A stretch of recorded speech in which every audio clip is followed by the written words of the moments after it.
Alright, so we're going to unbox a Dremel 4300. This is one of the products that I spotlighted in my Father's Day wish list. And I got one, yay! So let's go ahead and open this up and see what's in there. See what's different between this one and the previous. I used to have a Dremel 4600 and it lasted for decades. I'm looking forward to getting a lot of usage out of this one as well. Alright, so here's your basic Dremel. It's a wired unit. It's not a battery operated like so many things today. But the wired units give you long duty life, and they're a lot more powerful. They give you a lot more horsepower and whatnot. Here's kind of a neat new feature. So it's a keyless chuck. On the older ones, they had a little slot on the edges of the chuck, and you had to put a little key on there to tighten and loosen and tighten it. This little lock right here locks it in place so that you can open and close it. But now with a keyless chuck, you can open and close the little teeth without having an extra little tool. So that certainly simplifies things and makes the tool a lot easier to work with. There's another thing that's really obvious about the front end of this device, and that's this new light. The light here will give you the ability, here let me go ahead and pull the battery saver out. There we go. Now when you push the light, a little button, a little light will come on. That can be really helpful when you're working on stuff. You'll be able to see the workpiece really easy. We'll see how long that lasts and what it takes to charge it or to replace the batteries on it. That'll be something I'm looking forward to, though. This looks like it all comes apart just like the old one. I suppose you have to take the chuck off first. So if you take the chuck off, here you go.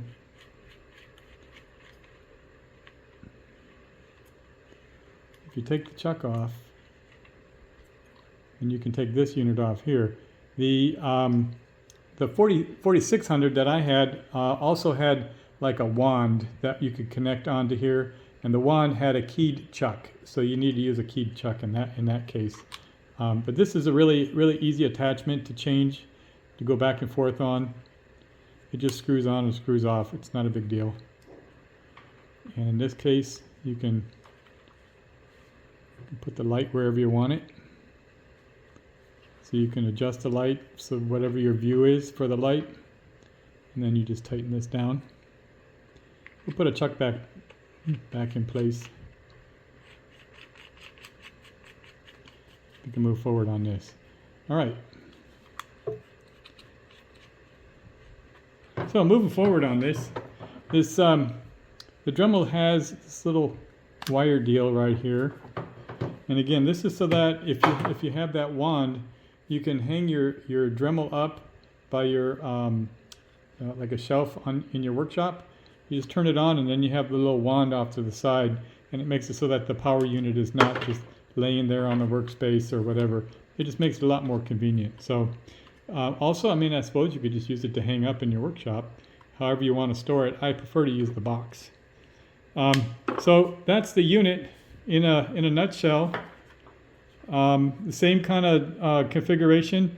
It has a power adjuster right here, so you can adjust the speed, and then you have the button here for turning it on and off.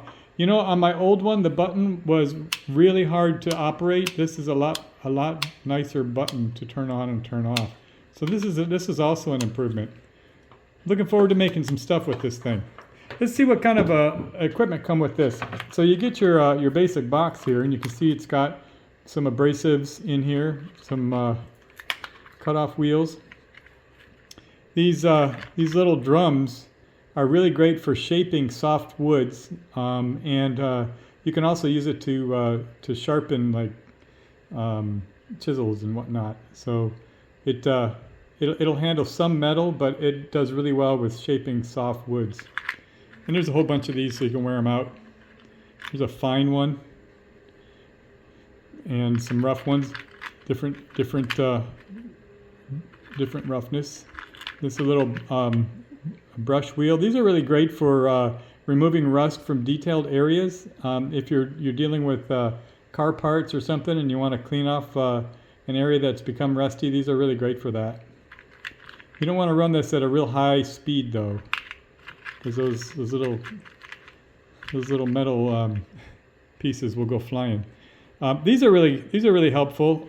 Again, for polishing. When I did my video on polishing the DCOE carburetor, you see in that video that I'm using these types of wheels on my old Dremel. I'll put a link up in the top of the video to that video. This is Jeweler's Rouge polishing compound, and that's what you would use to use these wheels here. You put some of this polishing compound on the wheel, and then you go to work on it. That works really well. These are really good for sharpening. There's some other things in here that I really want to cover. So this is the new mandrel. It's kind of an auto mandrel. It has a device where you can, I don't know if you can see here, if you could pull it, it makes it open and close. And it makes it real easy for you to load these new discs. I don't know if you can see on the back of this disc, there's an easy little snap connector. Gone are the days of screwing little tiny screws in the center of the mandrel. So I'm looking forward to using this new technology and having an easy connect mandrel. It does have a couple of other little connectors. These with the little screw on it, these are for these little dealies. So you just screw that into the hole in the middle, and that will work for that. And then it has some of these. These are reinforced cutting wheels. I have drums and drums of the old unreinforced cutting wheels, and when you use those things, you wear through them really quick. But I've purchased a couple of these in the past. These last a whole lot longer, and they're safer. They have kind of a fabric mesh in there, and so they're a lot less likely to shatter and fly off into your safety glasses. So these are really good for cutting metal and cutting the heads off of bolts and things like that. One of the things that this particular item comes with, I was talking about sharpening a chainsaw. These are really good for sharpening a chainsaw. It does have a standard keyed chuck, so you can use this chuck along with this, the old wrench, and that's if you have the wand like I have. And I'm gonna still use the wand from my old unit, so I'll be able to use that grommet or that chuck when we get to that point. All right, so that's this little box. Let's move on to what's in the bag. Let's see what they got here in this bag. All right, so in the bag here, you can see these are some of the screw-on attachments. Earlier in the video, I showed you how you can take the end off of the front of the unit. I'll show you what's in this bag.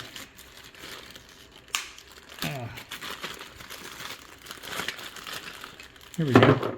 This right here turns your Dremel into a rotozip. You put a little cut-off blade in here, and it allows you to use your Dremel like a router. You can set the depth right here. You can see it's got little measurements to set the depth, and you just screw this on. These same little threads that I was showing you when I took off the front, and that just screws on there, and it turns your Dremel into a router, and you can use that. Now, I've used this same attachment on my old Dremel. I'll put a link to that video up here in the links, so you can see how you can do things carving soft woods with this. It really does work really well. I'm very happy with this. Here's a nifty little deal.